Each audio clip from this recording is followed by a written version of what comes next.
Greetings of the season to all in Trinidad and Tobago and across the world in Radioland. This is Know Your Word. This is a Christmas message.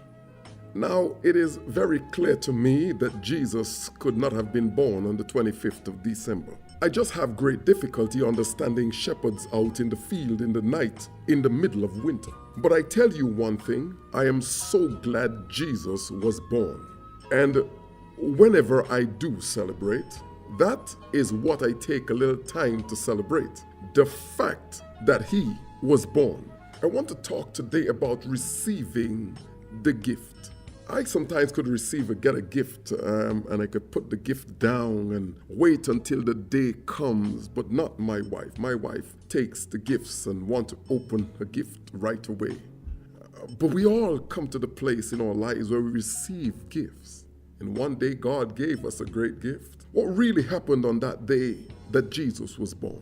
God actually unwrapped the gift he had wrapped 9 months earlier. Actually, he made real good on a promise he made 400 years before. The gift of God was wrapped up in a virgin named Mary. 400 years earlier, the prophet Micah, who acted as postman, said, the child, yea, the gift, who would deliver the nations would be delivered in Bethlehem. But Mary was 9 months pregnant and 75 miles from Bethlehem. You know the story, how suddenly Caesar said there were going to be a census and that everybody had to go back to their place of origins, and because Joseph, her husband, was of the lineage of David, he had to go back to the land of Bethlehem, and there the child was born according to promise.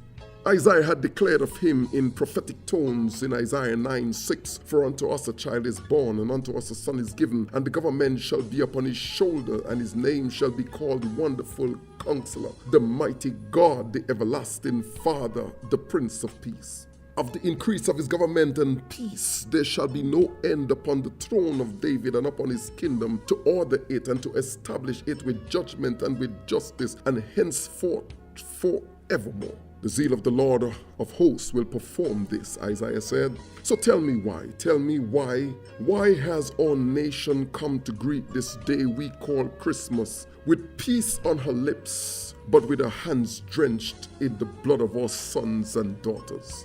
In the vicinity of 440 murders already this year, many with little hope of being solved.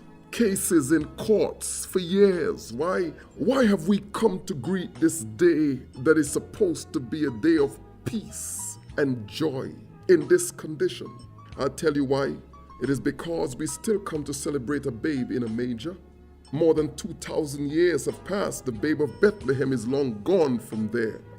When he was still there, Herod had tried to kill him, and Herod represents all those who want to reign on their personal thrones forever and would have to rid themselves of Jesus in order to do it. This nation drips with blood because we have openly refused the words of the Wonderful Counselor and instead have followed cunningly devised fables. We have hired unto ourselves teachers to suit our itching ears. We have turned our backs on the prayer and on God since we have gotten too big for gentle Jesus, meek and mild. When last did you call him? Have you taught your children his name? This morning, the family went to church for the first time since Easter. And you wonder why the hands of this land drips with blood? And yes, I know that there are some church people whose hands drip with figurative blood of hatred and envy. And even here, the problem is the same. They have not yet accepted the gift of God. I saw a woman on television just the other night, 4 children and living in a shack, cooking in a coal pot, tears in her eyes, asking for help for a house for her children. And you know who will help her? You and I with our $20 and our $100. But we are the banks that boast of 500 millions in profit by June of every year. We are wondering why this nation has blood dripping from our hands on a day of peace and goodwill. But we could change this.